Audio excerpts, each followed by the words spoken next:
Satria menghampiri Wulan di kamarnya. Mama dan papanya Wulan melakukan panggilan video dan Wulan menjadi sedih saat mengetahui Kayla dikeluarkan dari sekolah. Dia takut dirinya juga mengalami nasib yang sama dan masa depannya akan hancur. Joko melempar batu ke kamar Wulan dan meminta Wulan datang ke taman. Wulan beralasan dia ingin makan sate pada kakaknya. Satria berniat mengantar Wulan karena sudah malam, namun Wulan melarangnya. Satria yang khawatir mengikuti adiknya secara diam-diam. Wulan dan Joko mengobrol tentang masa depannya. Wulan berkata jika tidak akan ada sekolah yang menerima muridnya hamil dan mereka berdua pasti akan dikeluarkan dari sekolah seperti sepupunya Wulan. Joko pun berniat menikahi Wulan. Satria datang ke tukang sate langganannya dan bertanya adiknya, namun si tukang sate berkata jika adiknya tidak membeli sate. Satria datang ke taman dan memarahi Wulan karena telah berbohong padanya. Satria menasehati Joko dan Wulan, dan Satria yang baru mengetahui mereka pacaran meminta supaya putus. Satria juga meminta Joko menjauhi Wulan karena semenjak pacaran Wulan jadi berubah. Kalian ini pacaran? Iya kak. Lebih baik kalian putus.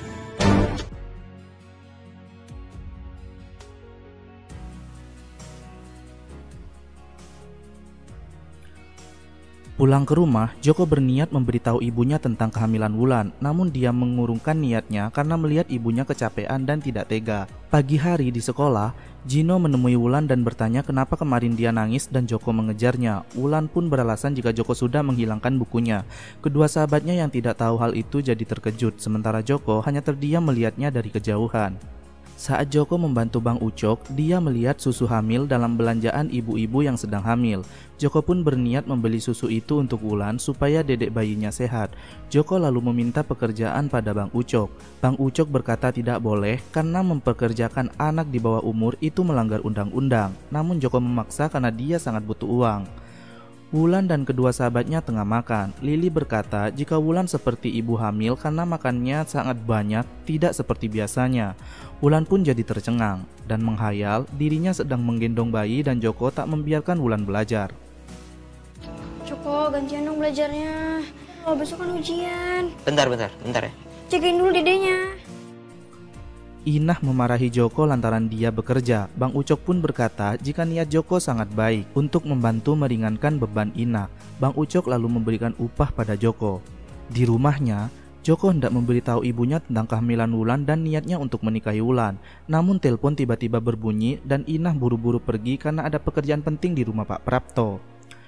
Joko yang tengah membersihkan kaleng-kaleng bekas di pekarangan rumahnya didatangi oleh tukang perabot yang meminta kaleng bekas itu.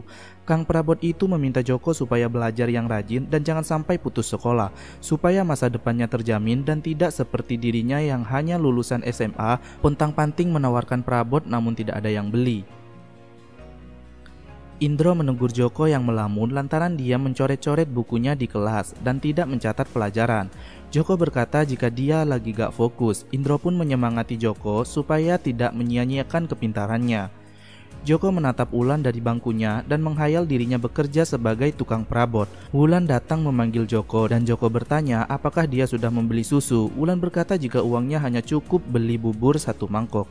Joko pun meminta maaf karena jualannya belum ada yang laku. Mereka lalu menatap siswa SMA yang baru lulus dan diterima di universitas.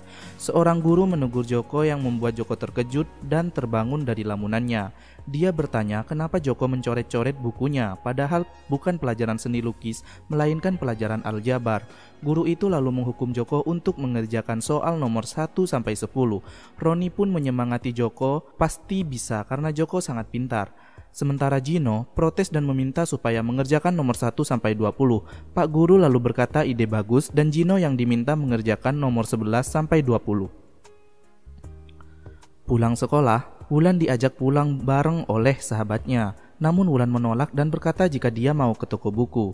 Lili dan Ria mengikuti Wulan yang berjalan sendiri. Wulan menemui Joko dan Joko mengajak Wulan untuk membeli susu ibu hamil. Awalnya Wulan gak mau karena dia gak suka susu, tapi Joko berkata jika itu demi dedek bayinya. Wulan pun akhirnya mau. Kamu minum ini ya? Susu ibu hamil? Shh, kamu harus mau. Katanya ibu hamil perlu nutrisi. Di rumah Wulan, Lili dan Ria menegur Wulan karena sudah berbohong padanya dan mengatakan akan pergi ke toko buku. Padahal dia jalan sama Joko. Mereka kecewa sama Wulan karena telah berbohong padanya, dan kakaknya Wulan, Satria, datang menyelamati Wulan dengan mengatakan Satrialah yang meminta Joko menemani Wulan. Lily dan Ria pun meminta maaf. Malam hari, ibunya Wulan terkejut saat melihat Wulan meminum susu karena selama ini Wulan tidak pernah mau meminum susu. Wulan pun beralasan jika manfaat susu sangat banyak dan akhir-akhir ini dia sering pusing saat belajar, makanya dia minum susu. Keesokan paginya, mamanya Wulan terkejut mendapati susu ibu hamil di bawah bantal Wulan. Di sekolah, Gino yang menendang bola dengan keras tanpa sengaja mengenai perut Wulan yang membuat Wulan kesakitan. Joko pun membawa Wulan ke UKS dan mengancam Gino jika terjadi apa-apa sama Wulan. Papa dan mama Wulan datang ke sekolah mencari wali kelas. Sementara di UKS, Roni menyusun rencana untuk membiarkan Wulan dan Joko mengobrol berdua. Mama dan papanya Wulan terkejut mendengar kabar anaknya berada di UKS. Mereka segera datang ke UKS dan membawa Wulan pulang. Di rumahnya, Wulan diminta berkata jujur tentang susu ibu hamil itu. Sambil menangis, Wulan berkata jika dia memang hamil.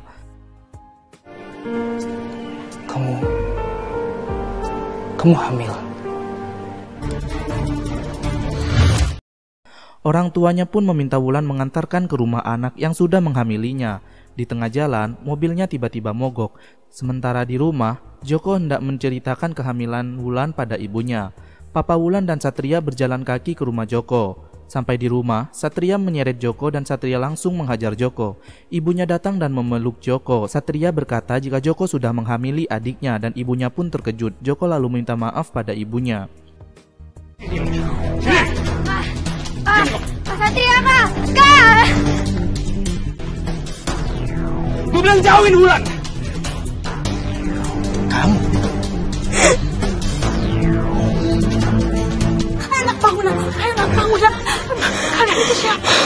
Kenapa kalian jahat sama saya? anak ibu pantas dipukul. Bahkan lebih dari dipukul. Karena bau centang ini gak pantas dikasihani. Dia sudah hamilin adik saya.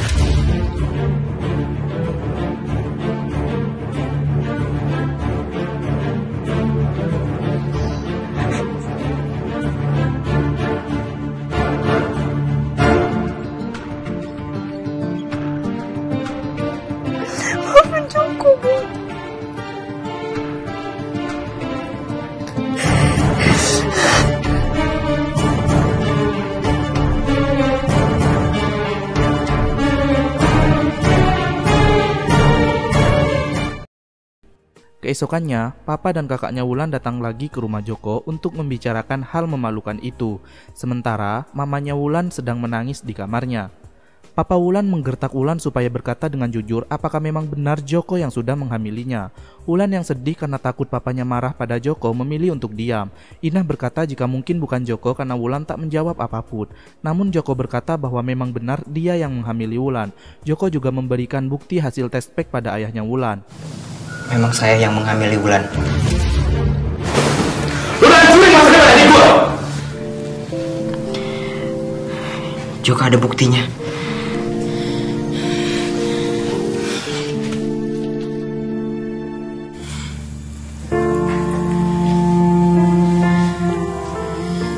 Ternyata anak ibu gak sebaik yang ibu kira. Benar kan bu? Di depan dia anak baik-baik, tapi di belakang dia brengsek.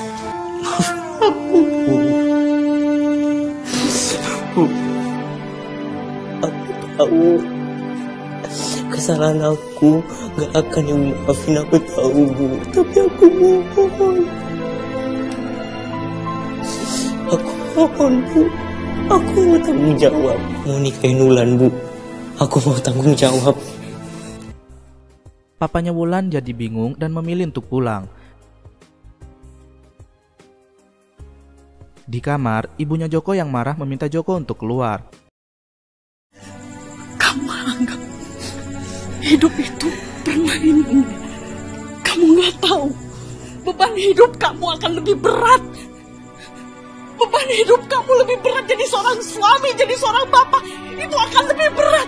Apalagi kamu. Kamu nggak pantas menikah karena kamu masih SMP. Kamu udah hancurkan hidup kamu sendiri, nak. Kamu hancurkan cita-cita kamu. Sementara di rumahnya Wulan, Papa Wulan membuat keputusan jika Wulan harus pergi ke Jepang ke rumah tantenya. Mereka pun berdebat.